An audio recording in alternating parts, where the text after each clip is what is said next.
소선지서의 현대진리 6번째 요나서를 오늘 함께 다루도록 하겠습니다. 이 소선지서의 말씀을 준비하는 과정이 참 즐겁습니다. 제가 많이 읽어본 것도 아니었고요. 제 개인적으로도. 그리고 이 말씀들 속에 깊이 담겨진 그 하나님의 메시지와 또 하나님의 사랑을 제가 발견하는 그 과정이 참 재밌습니다. 큰 감동도 되고요. 그러다가 지금 이제 요나서를 딱 준비하는데 조금 부담이 됐습니다. 왜냐하면 이 소선지서에 사실 요나서만큼 또 성경에서 이 요나의 내용, 이 요나의 삶만큼 또 유명하고 또 잘 알려진 내용이 또 없죠. 창조, 노아 이야기 등과 더불어서 이 요나의 이야기를 다룬다는 것은 이 설교자의 입장에선 사실 조금 부담이 되는 것이 사실입니다. 여러분 다 또 아시는 내용이고 또 어린아이들조차도 어릴 때부터 많이 들어온 이야기이기 때문에요. 그래서 여러 번 이 말씀을 반복하여 읽으면서 하나님께서 주신 또 빛을 여러분들과 함께 나누려고 합니다. 제목은 이방인들의 믿음이란 제목이고요. 오늘은 이 이방인이라는 키워드를 가지고 이 요나서를 살펴보도록 하겠습니다. 이방인은 어떤 사람들입니까? 이방인. 네이버를 또 찾아보니까 우리가 잘 아는 다른 나라 사람, 외국인을 이야기하죠. 그리고 단순히 그냥 다른 나라에 사는 어떤 다른 국적을 가진 사람들을 이야기하는 것뿐만 아니라 내 주변에 있어도 내가 쓰는 언어와 혹은 풍속과 사고방식 따위가 아주 다른 사람을 우리는 이방인으로 느낍니다. 그런 사람들을 뭔가 나와 함께 같은 세상을 사는 사람처럼 느껴지지 않는 그런 사람들을 이렇게 이야기하죠. 근데 그 다음 또 한 가지 의미가 조금 이제 제 마음에 조금 좋지는 않았습니다. 뭐라고 설명하냐면 기독교에서 유대인이 선민의식에서 그들 이외의 여러 민족을 어떻게 이르는 말? 얕잡아 이르는 말. 네이버에 이렇게 기록되어 있습니다. 마치 우리가 이제 옛날에 오랑캐, 그 북쪽 민족들을 우리가 오랑캐라고 불렀지 않았습니까? 그렇게 부르는 말, 이방인이다 하면 이렇게 의미가 있다고 사전에서 정의를 내리고 있는 것입니다. 이 성경을 보게 되면 이 이방인에 대한 이중적 개념이 있습니다. 첫째는 이 이방인들은 이 이스라엘 백성들, 하나님의 백성들의 입장에서 일단은 좀 경계해야 될 대상들입니다. 왜냐하면 그들이 말하는 바와 살아가는 그 모든 방식이 하나님의 법이 아닌 죄와 사단이 만든 법에 기초하고 있기 때문입니다. 그래서 하나님께서 여러 가지 그들의 그 달라진 또 변질된 생활 방식을 이렇게 지적하시면서 너희가 누구같이 되었다, 이방인 같이 되었다 이렇게 지적하였습니다. 그러니까 그들은 이방인들 같이 되지 않기 위해서 그들이 노력해야 했습니다. 근데 또 다른 말씀을 보시게 되면 또 이 이방인들은 이 하나님의 백성들에게 전도의 대상이자 연합의 대상이기도 했습니다. 그들이 경계해야 될 대상은 맞았지만 그들과 완전히 선을 딱 긋고 절대 가까이 하지 않고 그들과는 완전히 별개로 사는 것이 아니라 또 하나님의 백성들이 그들에게 다가가야 하기도 했습니다.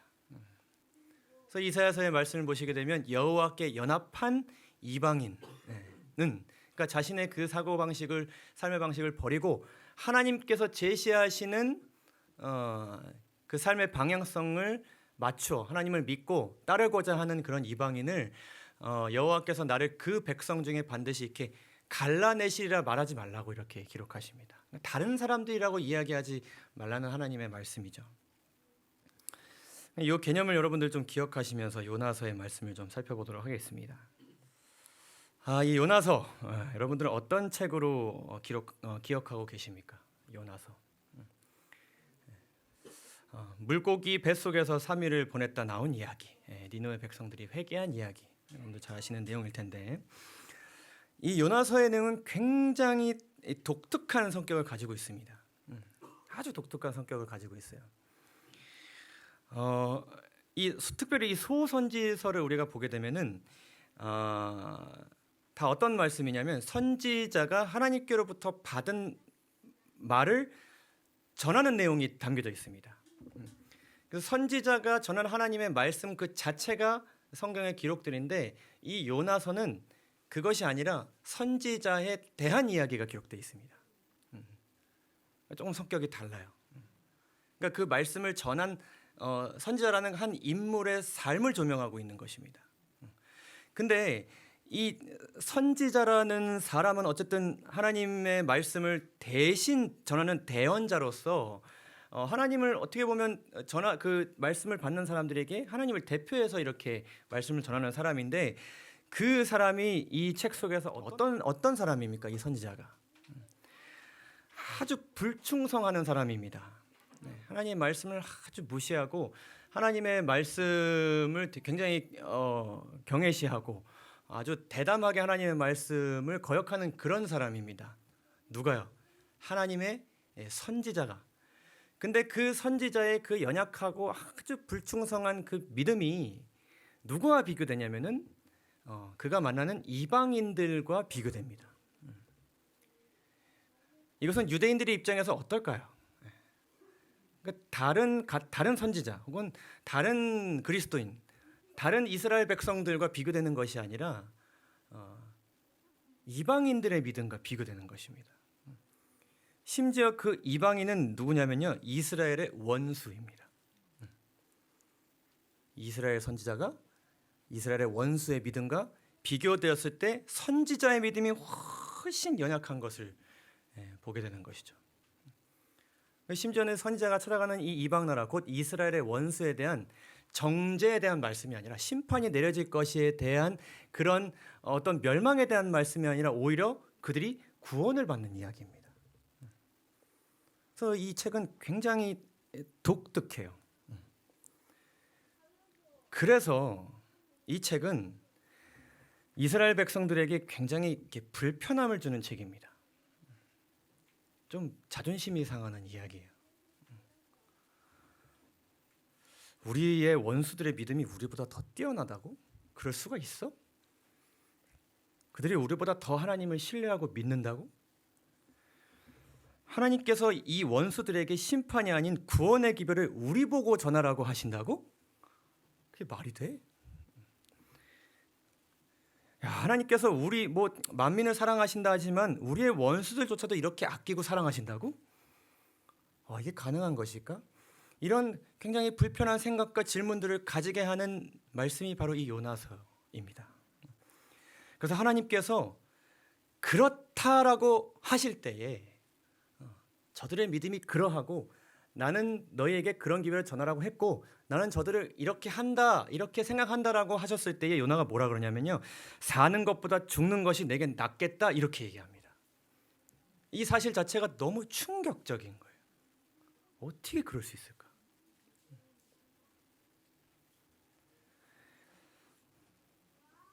하나님께서는 이 요나서를 통해서 그분의 나라에 살고 있는 백성들에게 이렇게 뭐를 비춰주시는 거냐면 그들의 얼굴에 이렇게 거울을 딱 비춰주고 계신 것입니다. 조금은 그들이 마음이 불편할 수 있는 그런 방법을 통해서 그들의 현재의 모습을 신랄하게 드러내십니다. 너네가 사실 이래. 이 모습이야. 그러면서 그 가운데서 너희의 하나님께서 참으로 어떤 분이신지를 보라고 요나서는 이야기하고 있습니다. 여러분, 이 요나서의 주제를 우리가 좀 살펴보면요, 이것은 잘못된 선민 사상을 가졌던 이스라엘 백성들에 대한 하나님의 가르침이었습니다. 우리가 선민 사상에 대해서 예전에도 한번 살펴보았었는데 이것은 특정 민족만이 신이나 신적 존재에 의해 선택되고 구원된다는 사상입니다. 신이 선택한 백성들만 구원받을 수 있는 것입니다. 신이 선택한 백성들만 신의 은총과 축복을 누리는 것입니다. 그래서 이것에 대해서 한 백과사전이 이렇게 기록합니다. 선민 사상의 전형은 유대교의 이스라엘 민족에서 볼 수 있다. 근데 뭐라고 얘기하냐면은 선민 사상은 자신만이 진리를 독점하고 옳고 선하다는 교만과 오만의 문화들이 등장하는 사상적 배경이 되기도 한다. 특히 선과 악의 이원론적 의식에 의해 다른 민족이나 집단을 무시하거나 사악한 무리로 간주하는 것은 문제가 많다. 이렇게 이야기합니다. 그래서 이 설명에서는 뭐 맞는 것도 있고 아닌 것도 있어요. 그러나 중요한 것은 이 이스라엘 백성들이 아주 잘못된 선민 사상을 가지고 있었다는 것입니다. 그 이방인들에 대한 그 이중적 개념을 생각해 봤을 때 하나님께서는 그들이 굉장히 어느 부분에서는 경계해야 될 대상으로 보시면서도 전도의 대상으로 보기를 원하셨는데 경계해야 할 대상으로만 본 것입니다. 그래서 그런 그들에게 하나님께서 이 이방인들의 모습을 그들에게 아주 생각지도 못한 그들의 모습을 이렇게 탁 보여주시면서 하나님께서는 이스라엘뿐만 아니라 세상 만민의 하나님이시라는 것을 그들에게 가르쳐주고자 하셨습니다. 그리고 하나님께서 이 세상 만민을 다 주관하시는 것은 알고 있지만 하나님께서는 그들의 구원 또한 원하신다는 것을 하나님께서 아주 실제적인 교훈을 통해서 알려주십니다. 그냥 말씀을 통해서 내가 저들을 아끼고 있다 이렇게만 하시는 것이 아니라 정말로 그렇게 하신다는 것을 보여주고 계신 것이죠. 복음은 나라와 종교를 가리지 않고 전해져야 한다. 그리고 누구든지 회개하고 하나님께 돌아오면 반드시 구원을 받는다. 여기에 누구든지에 누구도 포함되어 있어요? 이스라엘 백성들의 원수들과 주변 이방인들도 포함되어 있는 것입니다. 회개하면 내가 구원한다. 정말로? 내가 정말로 구원한다는 것을 이 실제적인 이 니느웨의 실물 교훈을 통해서 이스라엘 백성들에게 아주 충격파를 주고 계신 것입니다. 시편 33편 14절을 보게 되면 이렇게 기록합니다. 여호와께서 하늘에서 감찰하사 모든 인생을 보시며 곧 그 거하신 곳에서 세상의 모든 거민을 하감하시는도다. 또한 주목하시는도다. 이 세상 모든 거민을 주목하시는 모든 인생을 보시는 하나님께서 보시기에 지금 이 요나서에서 니느웨와 이 이스라엘이라는 두 민족이 이렇게 딱 보여집니다. 세상을 주관하시는 하나님의 눈에서 이 두 민족은, 두 나라는 어떻게 보였을까요? 성경에 기록하기를 요나서 1장에서 여호와의 말씀이 아미떼의 아들 요나에게 임하니라 이르시되 너는 일어나 저 큰 성읍 니느웨로 가서 그것을 쳐서 외치라. 그 니느웨 성이 가지고 있는 뭐요? 악독이 내 앞에 상달하였음이니라 하시니라라고 말씀하십니다. 큰 성 니느웨는 악으로 가득 찬 곳이었습니다. 세상을 주관하시는 하나님의 눈에요. 근데 이스라엘은 어떠했을까요? 이 요나가 살았던 그 이스라엘 당시 시대는 마찬가지였습니다.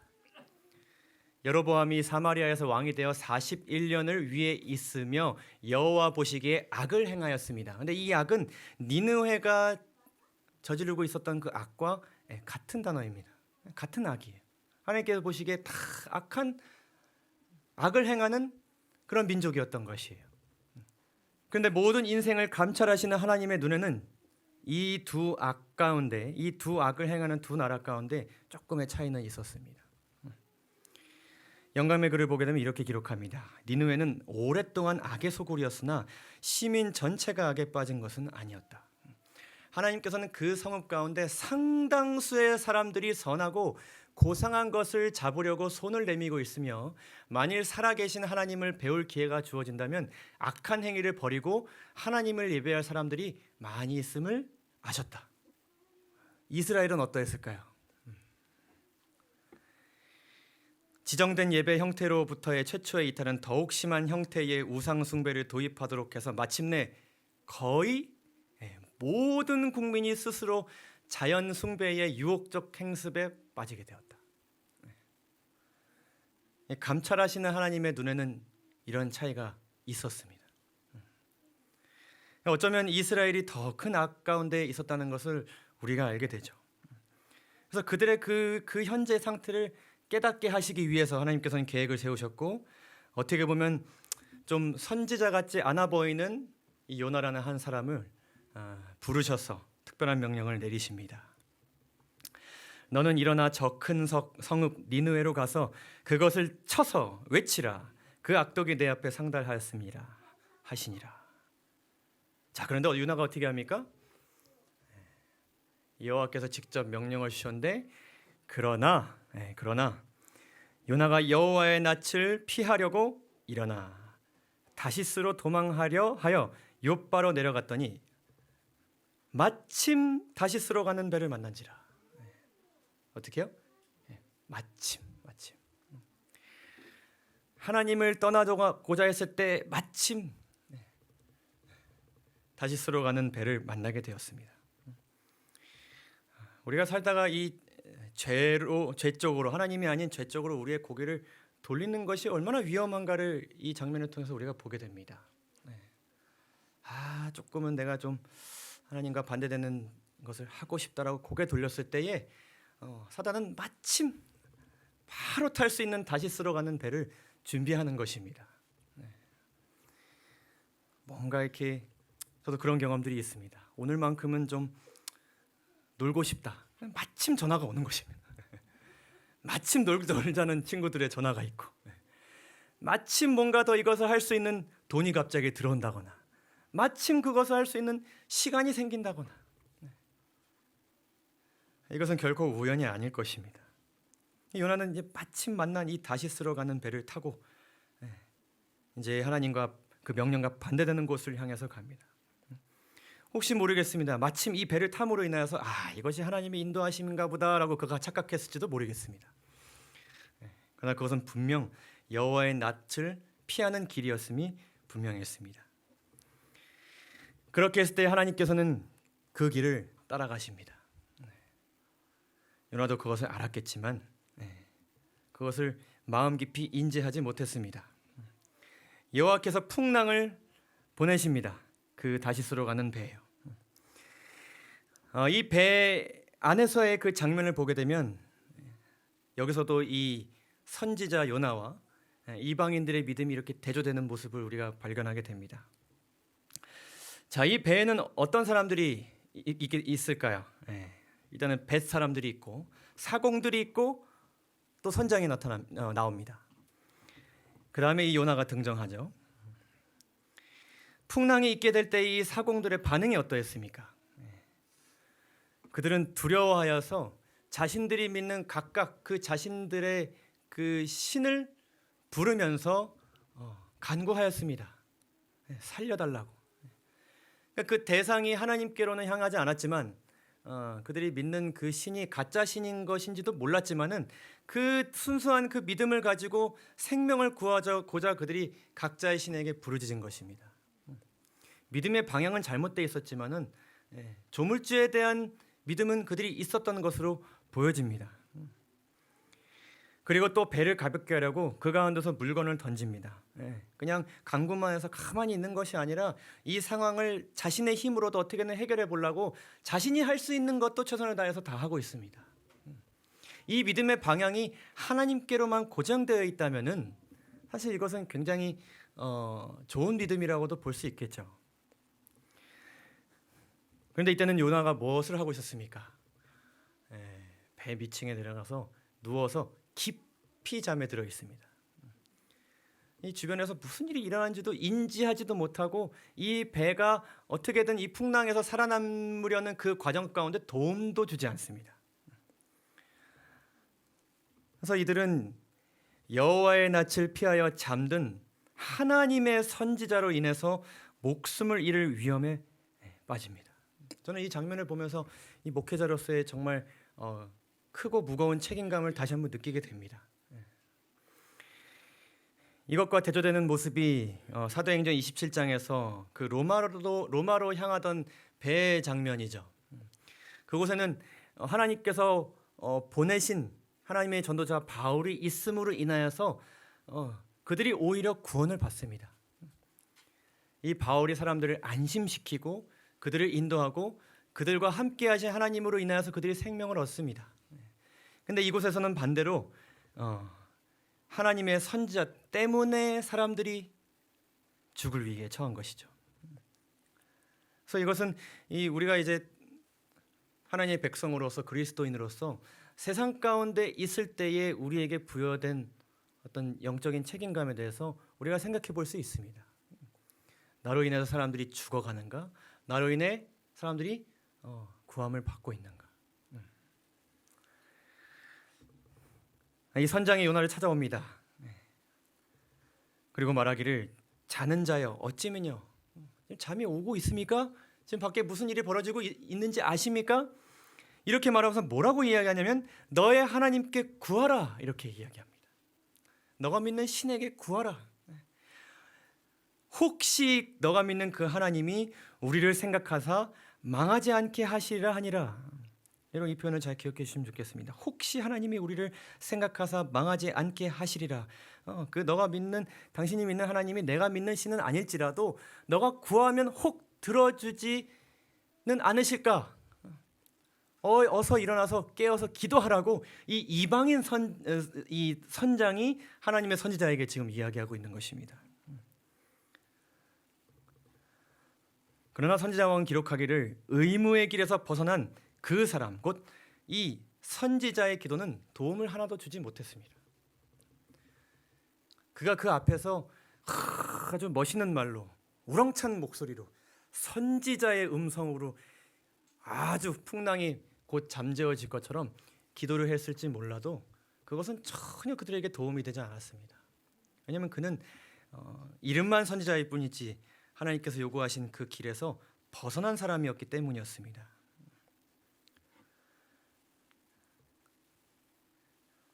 이제 유명한 그 제비꽃 뽑기가 있게 됩니다. 누구 때문에 이 재앙이 임하였는가? 그랬을 때 누구의 이름이 나오죠? 요나의 이름이 나옵니다. 그때 무리가 이렇게 이야기합니다. 이 재앙이 무슨 연고로 우리에게 임하였느냐? 고하라. 내 생업이 무엇이며 너가 어디서 왔으며 고국이 어디며 어느 민족에 속하느냐?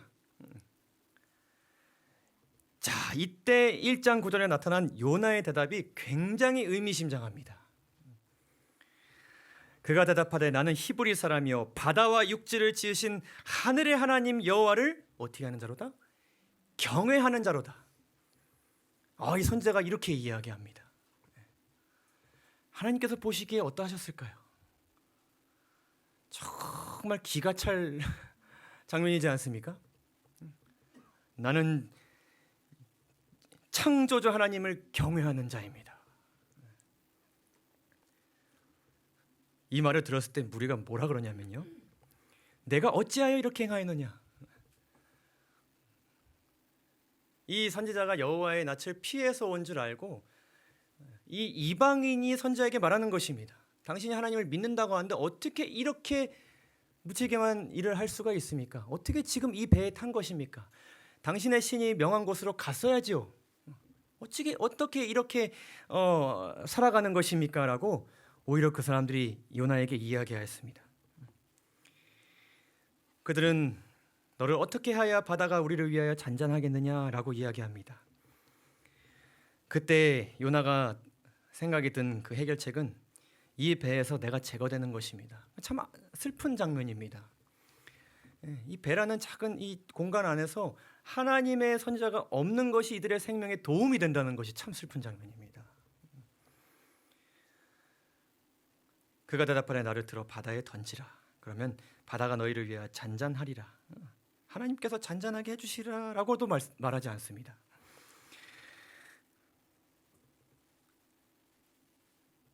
그런데 이 사공들이 어떻게 하느냐?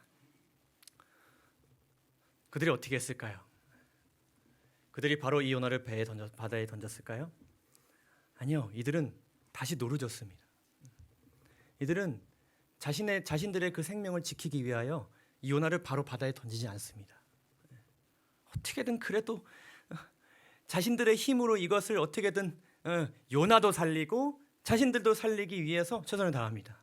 근데 이 풍랑이 멈춰지지 않았을 때 비로소 요나를 바다에 던지게 됩니다. 그랬을 때 그들이 이야기하기를 여호와께 부르짖어 가로되 여호와여 구하고 구하오니. 이제는 그들의 그 기도의 대상이 이 요나의 하나님이 된 것입니다. 여호와여 구하고 구하노니 이 사람의 생명가닥에 우리를 멸망시키지 마옵소서. 무죄한 피를 우리에게 돌리지 마옵소서. 주 여호와께서는 주의 뜻대로 행하심이니이다. 이 말을 원래 누가 했어야 됐을까요? 요나가 했어야 되는 고백이었습니다. 그러나 처음 본 이 이방인들이 참으로 하나님 앞에 그 두려움 가운데서 아주 순수하고 단순한 믿음을 보여주고 있습니다. 그들은 바다에서 건짐을 받고 난 다음에 그에 대한 감사를 잊지 않았습니다. 이 사람들은 여호와를 크게 두려워하여 여호와께 제물도 드리고 서원하였습니다. 이 하나님이 참 하나님이시구나. 나를 구원해 주신 분에게 내가 무엇을 보답하면 좋을까라는 마음을 이 선원들과 이 선장이 가진 것이죠. 자, 그렇게 해서 이 요나가 큰 물고기 속에 들어갑니다. 그때 요나가 어떻게 하죠? 진심으로 회개합니다. 이때의 고백은 정말 진심으로 하나님께 드린 고백임이 분명합니다. 왜냐하면 하나님께서 그 고백을 받으셨고 요나를 그 원래는 바닷속에서 죽어 마땅한 그의 생명을 다시 살려주셨기 때문입니다. 구원은 여호와께로 말미암나이다라는 고백을 그가 하게 되었을 때 요나는 구원을 받습니다. 회개함으로 구원을 받았습니다. 그리고 그는 이제 아수르의 수도 큰 성 니느웨로 들어갑니다. 이 니느웨 성이 얼마나 컸냐면요, 보이시는 그 성벽 외벽이 있었고 또 내벽이 있었습니다. 근데 그 성벽 위에 이렇게 한 바퀴 이렇게 두르는 그 성벽 위에서 마차들이 다닐 수 있을 정도로 이것이 넓었다고 합니다. 굉장한 성이었죠. 그곳에 이 요나가 구원받았으니 담대함을 가지고 나아갑니다. 그리고 그들에게 외칩니다. 그래서 3장 4절에 있는 말씀입니다. 40일이 지나면 니느웨가 무너지리라.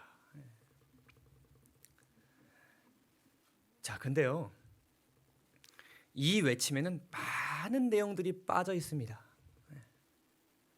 많은 내용들이 지금 들어가 있지 않습니다. 지금 요나가 외치고 있는 것은 무엇에 대해서만 지금 외치고 있습니까? 40일이 지나면, 여긴 조건이 없습니다. 40일이 지나면 이 성이 어떻게 될 것이다, 무너질 것이다, 이렇게 선포합니다. 여기에는 그들에게 그러나 내가 방금 회개해서 하나님께로부터 이렇게 구원을 받은 것처럼 너희가 회개하면 하나님께서 내리실 심판을 내리지 않을 것이다라는 메시지가 여기는 들어있지 않습니다. 이것이 어떻게 보면 조금 추측일 수 있는 것처럼 보여지만요, 나중에 이제 하나님께서 심판을 내리지 않고 요나가 하는 고백을 들어오면 이 말에 그가 의도한 바가 분명히 있음이 보여집니다. 40일이 지나면 니느웨는 무너질 것입니다. 그는 이것은 돌이킬 수 없는, 바꿀 수 없는 결과로 이 요나가 선포하고 있는 것이죠. 그러나 생각지도 못한 일이 일어나게 됩니다. 요나의 네 단어입니다. 네 단어. 40일 지나면 니느웨가 무너질 것이다. 이 네 마디의 선포를 통해서 니느웨 백성들은 깨어짐을 받습니다. 영혼을 사모하는 그 마음 가운데 성령 하나님 함께 하셔서 그들이 뭔가 잘못되어감을 느끼고는 있었지만 계속 따라갔던 그 악의 길을 회개하고 그들이 하나님을 믿고 금식을 선포하고 물온대소하고 굵은 배를 입습니다. 놀라운 일이 벌어진 것이죠.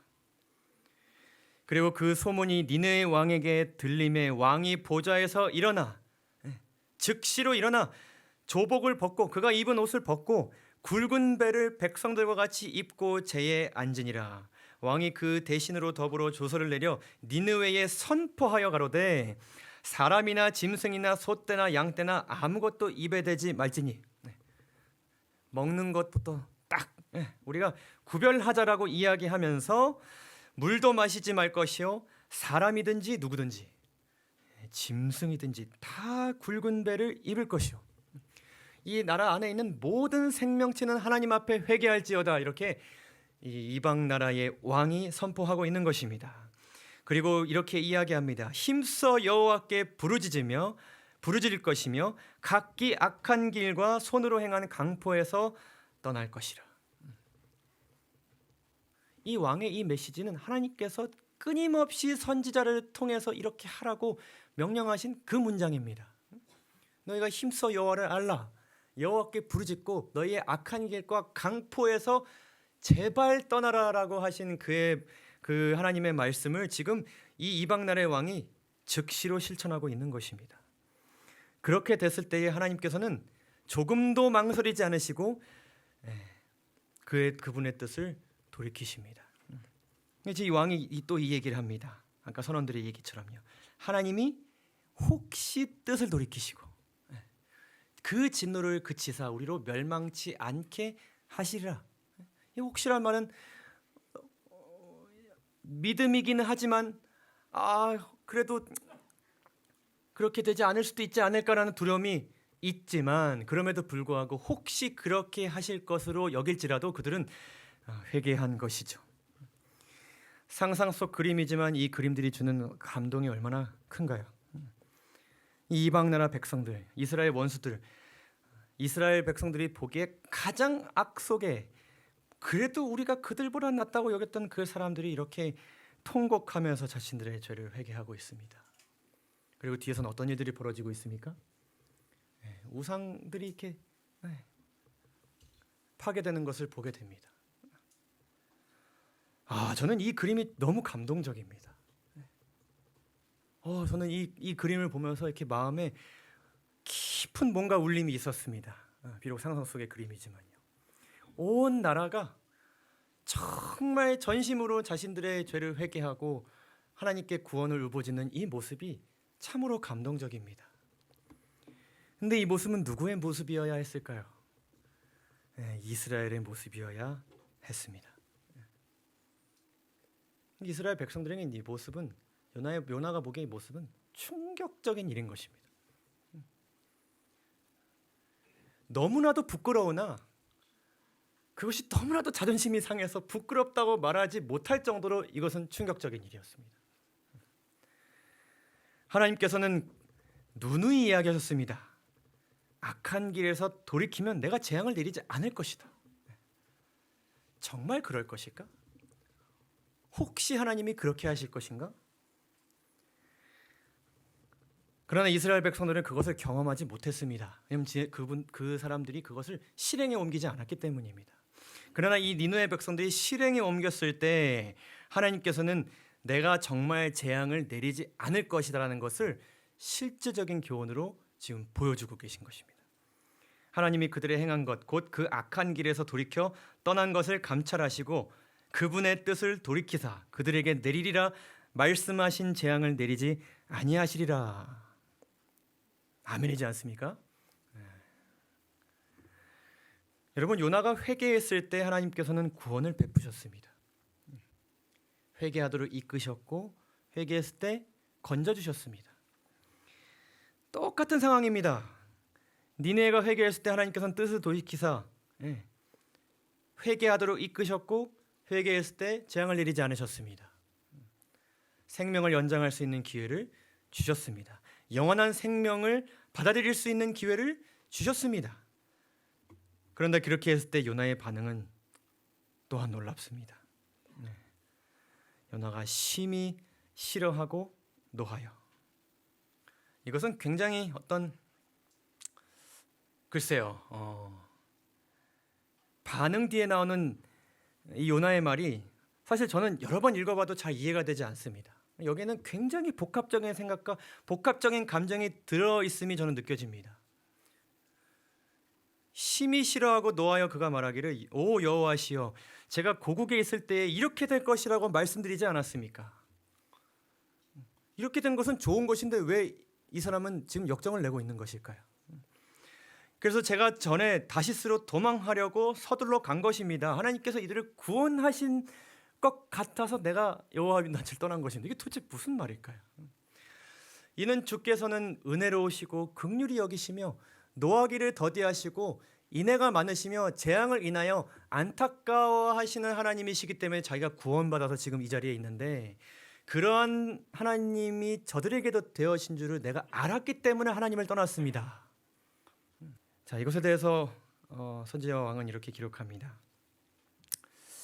요나는 그 도시가 악함에도 불구하고 베옷을 입고 제에 앉아 회개하게 하심으로 그 성을 아끼시는 하나님의 목적을 알았을 때에 제일 먼저 하나님의 놀라우신 은혜를 인하여 기뻐했어야 하였습니다. 그러나 그렇게 하는 대신 그는 자신이 거짓 선지자로 여김을 받을 가능성에 대해서 골똘히 생각하게 되었다. 그러니까 하나님께서 그들에게 나에게 베푸신 그 사랑을 저들에게 베푸셨다는 것에 대해서 기뻐하기보다는 이 일로 인해서 내가 어떤 사람으로 드러나게 될 것인가에 대해서 걱정한 것이죠. 내가 부족한 사람으로 보여지지는 않을까? 내가 힘이 없는 사람으로 보이지는 않을까?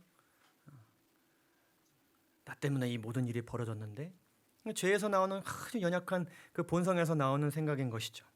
자신의 평판에 눈이 멀어 그는 그 불쌍한 도시에 있는 영혼들의 무한한 큰 가치를 보지 못했다.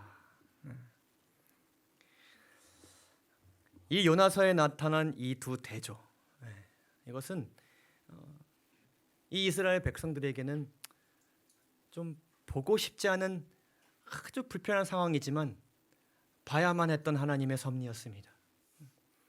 하나님께서 구원하실 것이다, 재앙을 내리지 않으실 것이라는 그 말씀을 이스라엘 백성들이 회개하면 체험하게 해주실 것이었는데, 그들이 그럼에도 불구하고 강포에서 떠나지 않는 모습을 보셨을 때에 하나님께서는 그들을 구원하셔야 됐기 때문에, 회개시켜야 됐기 때문에, 내 말이 참으로 진실이라는 것을, 진리라는 것을 알려주시기 위해서 하나님께서는 이방인들의 이 선한 마음을 사용하셨습니다. 예수님께서도 이와 같은 대조를 하셨습니다. 시대소망의 말씀입니다. 그리스도께서는 당신의 지상봉사 동안에 니느웨에서 요나의 전도로 이루어진 선에 대해서 언급하시면서 이 이교의 중심지, 그들이 가장 경계하는 그 이교의 중심지에 사는 거민들을 당신의 시대에 하나님의 백성이라고, 나는 창조주를 경외하는 사람입니다라고 공언하는 사람들과 어떻게 하셨다? 비교하셨다. 이것이 마태복음 12장의 말씀입니다. 심판 때에 니느웨 사람들이 일어나 이 세대의 사람을 정죄하리니, 회개함으로 구원받은 백성들이 유대인들에게 이야기하는 것입니다. 어찌하여 그렇게 하였느냐? 어찌하여 여호와의 낯을 떠나서 그렇게 도망하였느냐라고 이야기한다는 것이죠. 이는 그들이 요나의 전도를 듣고 회개하였음이 아니오니와 요나보다 더 큰 이가 여기 있다. 하나님의 선지자가 그들 앞에 섰지만 그들의 믿음이 이 선지자의 믿음보다 더 컸습니다. 이 말씀에서 이방인의 구원받음과 유대인의 구원받지 못함이 대비되고 있다. 니느웨 사람들은 일개 선지자의 선포를 듣고도 회개하였는데, 유대인들은 요나보다 비교가 안 될 만큼 위대하신 예수의 선포를 듣고도 회개하지 않았다.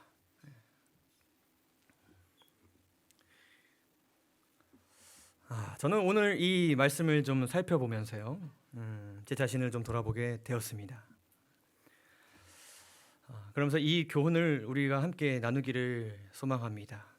때로는 여러분, 나의 영적인 그 연약함, 아주 부족함, 내가 저들보다 교회를 더 오래 다녔고 하나님을 더 많이 믿었고 말씀을 더 많이 알지라도, 때로는 우리가 생각하는 그 이방인들, 나보다는 하나님과 더 멀리 있고 하나님을 따르지 않는다고 보여지는 그 사람들 앞에서 우리의 부끄러운 모습이 드러날 때가 있습니까? 드러날 때가 있습니다. 그것은 아주 불편한 상황입니다. 우리의 부끄러운 모습이 우리끼리 보여줘도 부끄러운데, 하나님을 믿지 않는 사람들 앞에서 그것이 보여진다면 그것은 참으로 부끄러운 일일 것입니다.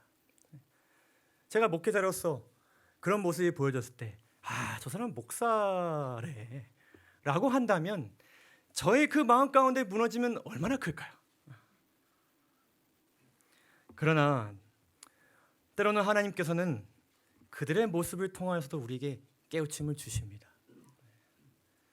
이방인의 믿음 앞에 드러난 나의 부끄러운 모습이 있다면 우리가 그것을 감추려 하기보다는, 나 재림 성도야 라고 해서 그것을 감추려 하기보다는, 우리가 그 가운데 함께 하신 그 하나님의 섭리를 기억하면서 겸손히 회개하고 때로는 그들에게서 믿음을 배울 필요가 있습니다. 시대소망을 보게 되면 마지막 때에 회개하는 자들이 있게 될 것인데, 어떤 사람들은 하나님의 율법과 그 메시지를 한 번도 들은 적이 없지만 그 마음 가운데 영혼을 사모하는 마음이 있고 성령 하나님 함께해 주셔서 그들은 하나님에 대해서 몰랐을지라도 하나님의 율법에 맞는 삶을 사는 사람들이 있을 것이고 그들이 하나님께로 돌아온다는 그런 기록도 있습니다. 사실 저도 자주 고백하는 것이지만 제가 재림 성도로서 또한 목회자로서 또 다른 어떤 교회보다도 다른 교회에서 이렇게 오시는 많은 분들이 있는 이 진리의 뿔 교회에서 제가 뭘 모르는 사람, 뭘 잘 못하는 사람으로 비춰지는 것에 대해서 제가 굉장히 스트레스를 많이 받았던 때가 있었습니다. 제 마음 가운데 하나님께서 어떻게 자리하시는지는 먼저 생각하기보다는 내가 이분들 앞에서 부족하지 않게 보여지고자 하는 저의 모습이 사실 굉장히 오랜 기간 동안 있었습니다. 말씀을 준비할 때도 정말 기도하면서 이것에 그 성령 충만한 어떤 말씀들을 제가 감동한 말씀들을 이렇게 하려고 하기보다는 많은 지식적인 것들을 채워넣고자 제가 노력했던 때가 있었습니다. 지금 와서 정말 솔직하게 고백드립니다. 그러나 그 가운데서 저의 부족함이 드러났을 때 하나님께서는 오히려 어쩌면 갓 개종하신 분들, 이제 막 침례 받으신 분들의 그 순수한 믿음을 통해서 제 마음을 많이 변화시켜 주심을 제가 이 진리의 불교에서 많이 깨닫고 살아가고 있습니다. 많은 분들이 침례를 받으시면서 신앙의 선배님들에게 많이 배우겠습니다 이렇게 말씀하시는데 제가 만약 선배라면 그 선배로서의 부담감도 사실 있습니다. 그러나 때로는 저희도 배워야 합니다. 우리가 재림 성도로서 더 많은 것들을 알아가고 어쩌면 지금은 굉장히 이방인들처럼 보여지는 사람들, 과연 저 사람들이 구원을 받을 수 있을까 보여지는 그 사람들 마음 가운데 하나님께서 성령 하나님께서 어떻게 역사하고 계실지, 그 마음 가운데 그 영혼을 사모하는 그 마음이 나보다 얼마나 더 순수하고 또한 단순할지 우리가 함부로 판단할 수 없는 것이죠. 때로는 사회 가운데서 하나님의 백성, 하나님의 법을 지키지는 않을지라도 정말 선행을 행하는 사람들, 정말 그 창조주 하나님의 품성이 녹아드는 그 모습으로 살아가는 그런 사람들에게서조차 우리는 배워야 할 것입니다. 배워야 할 것입니다. 오늘 말씀을 마무리하면서 늘 배우는 우리가 되기를 간절히 소망합니다. 그 배움을 얻는 그 대상이 때로는 이방인들이 될 수도 있고 우리들의 원수가 될 수 있음을 우리 모두 기억하게 되시기를 간절히 바랍니다. 그들 가운데 함께 하시는 하나님을 통해서 우리가 더욱더 많이 배우고 늘 하나님 안에서 그리고 하나님께서 베푸신 사랑과 구원 안에서 더욱더 자라나는 우리가 되기를 간절히 소망하면서 오늘 말씀을 마치도록 하겠습니다. 감사합니다.